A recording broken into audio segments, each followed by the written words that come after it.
Ako po si Janice Angeles, BPLO Assistant ng Bayan ng Orion.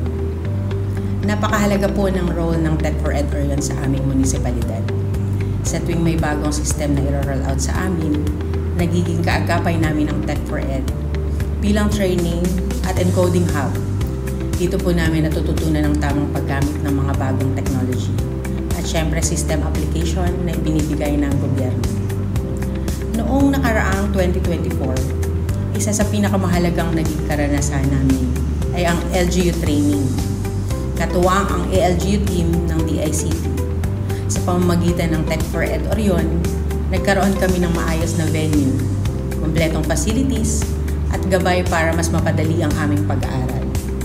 Malaking tulong sa amin dahil hindi lamang kami natututo ng bagong system, kundi nagkakaroon din kami ng pagkakataon na mag-collaborate at magbahagi ng kaalaman sa iba pang kawani ng munisipyo.